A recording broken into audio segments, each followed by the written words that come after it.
Good morning everyone. Study with Preksha 5483 में आपका स्वागत है। हम कर रहे हैं NMMS की तैयारी। NMMS के पेपर में आपके मैथ के आएंगे 20 प्रश्न। आज की वीडियो उन 20 क्वेश्चंस के ऊपर है जो मैथ के आ सकते हैं। देखिए जिस टाइप के आएंगे, एक सीढ़ी एक दीवार से टिकी हुई है जो एक समकोण त्रिभुज बनाती है। ठीक है, समकोण त्रिभुज बनाती है। यदि सीढ़ी 10 मीटर लंबी है, ये देखिए, ये एक दीवार है, ये एक सीढ़ी है, ये एक समकोण त्रिभुज बना रही है 90 डिग्री के कोण वाला। 90 डिग्री के सामने वाली जो भुजा होती है वो हमेशा पाइथागोरस प्रमेय के अकॉर्डिंग कर्ण है। ये आपका कर्ण है, ये आधार है, ये लंब है।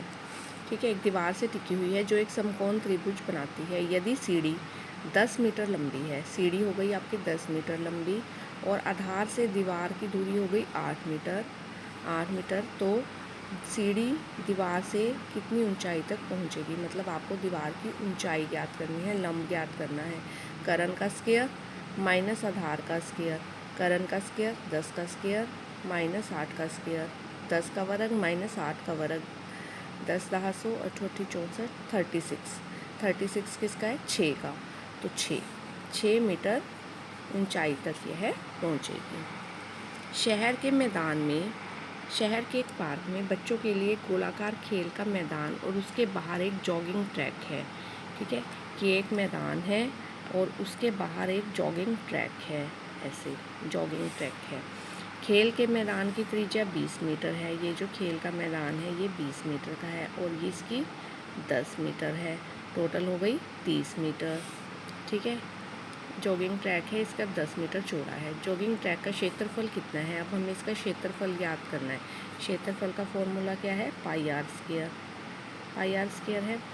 तो ये हो गया 30 माइनस हमें करना पड़ेगा इसमें से 20, 3.14 गुना 30 का वर्ग माइनस 3.14 गुना 20 का वर्ग। देखिए 3.14 गुना 30 का वर्ग, 3.14 गुना 20 का वर्ग, पाई आर स्क्वायर। फॉर्मूला क्या है? पाई आर स्क्वायर। पाई 3.14 कॉमन है, ये हो गया 900 माइनस 400, 3.14 गुना 500, 5 × 15 वाला जो आंसर है वो सही है 1570। जब इसको गुना करेंगे तो आ जाएगा 1570। ठीक है, निम्नलिखित में से कौन सा असत्य है? असत्य हमें ढूंढना है। सभी वर्ग समानांतर चतुर्भुज होते हैं, सभी समचतुर्भुज समानांतर चतुर्भुज होते हैं, सभी वर्ग समचतुर्भुज होते हैं, सभी आयत वर्ग होते हैं, सभी आयत जो है वो वर्ग नहीं होते, सभी आयत वर्ग नहीं होते, क्योंकि आयत की लंबाई चौड़ाई अलग होती है। कुछ आयत वर्ग हो सकती हैं। इसमें से आपको 3 गुना 2/3 ढूंढना है आपने, जिसमें से 2 शेड हैं। 3 होने चाहिए और उसमें से 2 शेड होने चाहिए, ये और 3 होने चाहिए। तो टोटल कितने होने चाहिए? 3। तो 1 2 3 ये वाला सही है आपका बी। निम्नलिखित में से किस कथन और किस परिस्थिति के लिए 1/2/1/4 सबसे उपयुक्त गणितीय अभिव्यक्ति है? ठीक है, तो ये है कि रीना ने आधा किलो चीनी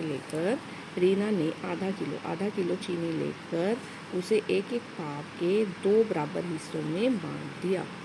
ये वाला इसके लिए सबसे सही है कि रीना ने आधा किलो चीनी लेकर उसे 1/4 के 2 हिस्सों में बांट दिया और 2 पैकेट बनाए। निम्नलिखित में से किन मापों से एक त्रिभुज नहीं बन सकता? इन दोनों से, पहले वाले से एक त्रिभुज नहीं बन सकता। क्यों नहीं बन सकता? जो छोटी भुजाएं हैं उनका जोड़ तीसरी भुजा से हमेशा बड़ा होना चाहिए, तभी त्रिभुज बन सकती है। जो छोटी 2 भुजाएं हैं उनका योग जो है, जो तीसरी भुजा है, उससे हमेशा बड़ा होना चाहिए, तभी आप त्रिभुज बना सकते हैं। जैसे 7 और 5 12 छोटा है 13 से, इसलिए ये त्रिभुज नहीं बन सकती। 3 और 2 5 बड़ा है 4 से, ये बन सकती है। 5 और 3 8 बड़ा है 7 से, ये भी बन सकती है। 8 और 2 10 बड़ा है 9 से, इसलिए ये भी बन सकती है। सिर्फ जो पहले वाली त्रिभुज है वो नहीं बन सकती। निम्नलिखित में से कौन सी दशमलव भिन्न सबसे बड़ी है।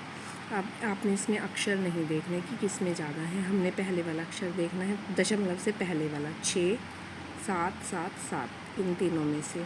दशमलव के बाद वाला पहला अक्षर 9, 0, 8 9 बड़ा है, तो इसलिए ये वाली भिन्न जो है हमारी सबसे बड़ी है। अब इनको आपने बढ़ते हुए क्रम में लिखना है। देखिए माइनस वाले तो हमेशा छोटे होते हैं, 0 बड़ा है, तो 0 तो सबसे बड़ा है, जिसमें 0 सबसे लास्ट में है वो आंसर आपका सही है। तो इन दोनों में से, अब देखिए इन दोनों में से जब हम नंबर लाइन खींचते हैं, संख्या रेखा, देखिए 0 जैसे हम ऐसे जाते हैं तो बड़े होते जाते हैं। ये हमारी 0 है, इधर हमारे प्लस के, इधर माइनस के, -1/11, 11 वाला दिया हुआ है 1/11, तो ऐसे हम लिखते जाएंगे। तो सबसे पहले आएगा हमारा 7/11,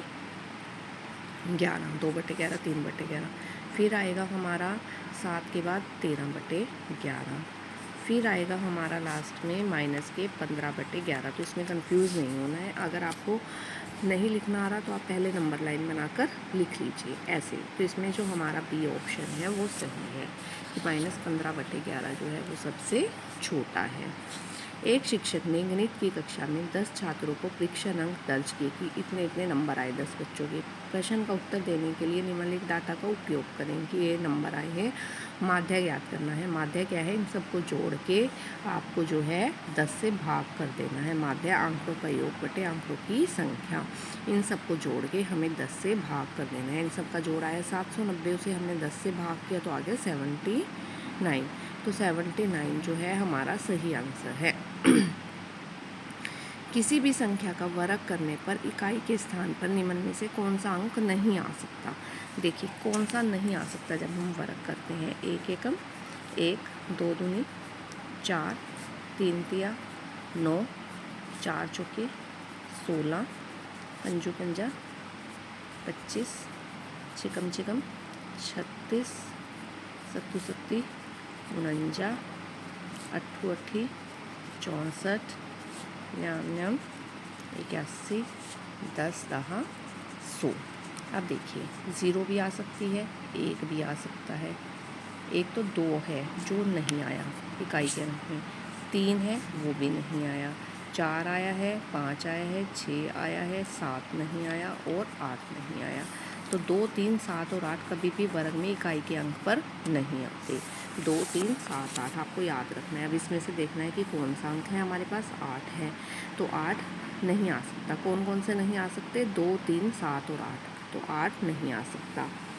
दिए गए चित्र में x का मान क्या है, x का मान ज्ञात करना है। ये एक वृत्त बन रहा है, वृत्त होता है 360 का, ठीक है। इन सबको जोड़ के 360 में से आपको घटा देना है। इन सबको हमने जोड़ा और 360 में से घटाया तो हमारे पास बचा 150। तो 150 जो है वो इसका x का मान है।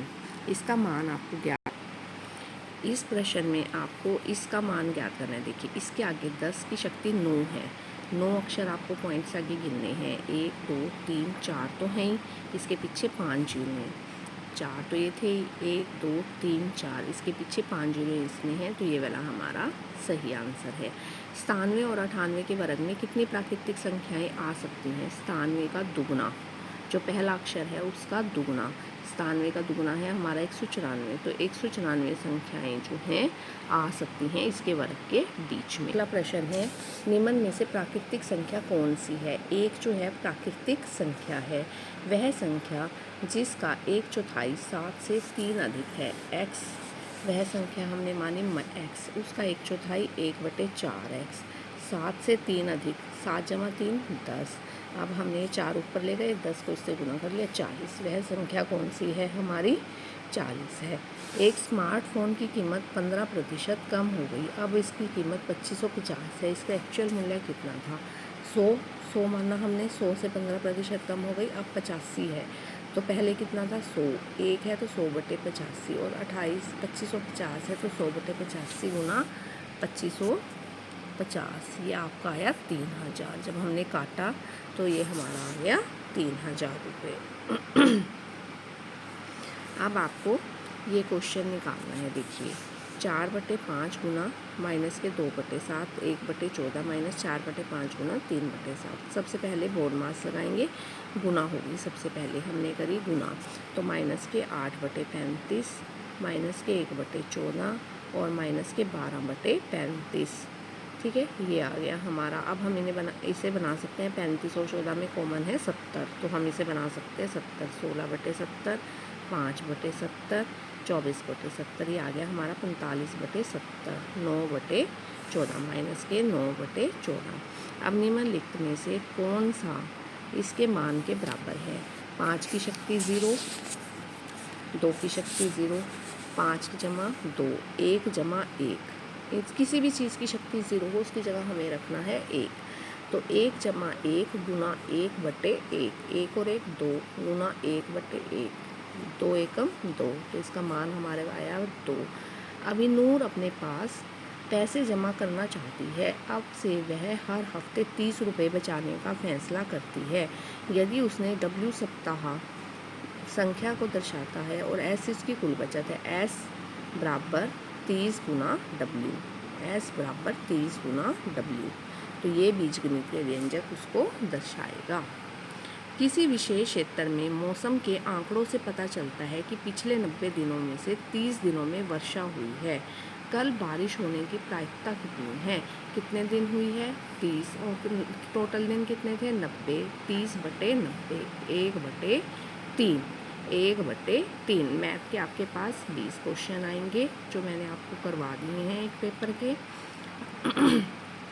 अब आपको ध्यान से करना है। SS और साइंस की तैयारी भी साथ में करते रहनी है। उसमें से 35 प्रश्न जो हैं आपके पेपर में आएंगे।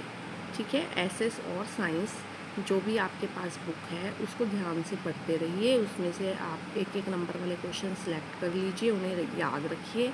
उसमें से भी आपके 35 क्वेश्चन आएंगे, 20 क्वेश्चन आएंगे आपके मैथ में से। ये है पार्ट 2।